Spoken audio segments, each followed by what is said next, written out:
మంచిని మంచిగానే చెప్పుకోవాలి, చెడుని చెడుగానే చెప్పుకోవాలి. బసవతారకం హాస్పిటల్ అన్నటువంటిది నిజంగా 2 తెలుగు రాష్ట్రాలకి ఒక వరం లాంటిది. అతి తక్కువ ఫీజులతో డబ్బులు కట్టలేనటువంటి వాళ్ళకి ఉచిత సేవలు అందించడంలో అది అద్భుతమైన సేవలు అందిస్తూ వచ్చింది. అనేక మంది బాధ్యతాయుతంగా పనిచేసేటటువంటి వైద్యులు, అట్లాగే సేవాభావంతో పనిచేసేటటువంటి సిబ్బంది దానికి ప్రధానమైనటువంటి ఎసెట్.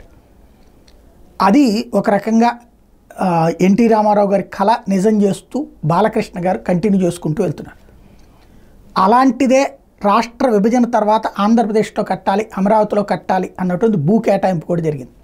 కానీ నిర్మాణం జరగలేదు.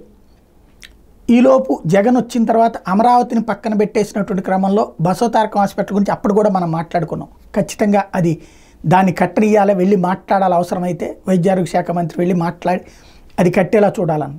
వీళ్ళు చొరవ తీసుకోవాలా, వాళ్ళు ముందుకురా. ఈలోపుగా తిరుపతిలో టీటీడీ చేత ఆ హాస్పిటల్ని క్యాన్సర్ హాస్పిటల్ కిందకి సెట్ చేసి ఒక ఆల్టర్నేటివ్ అనేది చేశారు. కానీ అది ఆశించిన ప్రచారం లేదు. జనంలో అందరూ ఇటు పరిగెత్తికి రావాలన్నటువంటి ఇది తెలియదు. ఎందుకంటే ఎవరికి ప్రాబ్లం వచ్చినా ఫస్ట్ బసవతారకం హాస్పిటల్ అనే మాట మాట్లాడతారనమాట. ఆ స్థాయిలో అక్కడ నడిచింది.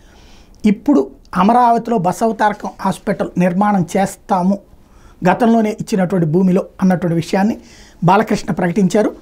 తద్వారా త్వరలో ఆసుపత్రి నిర్మాణ పనులు ప్రారంభం కాబోతున్నాయి.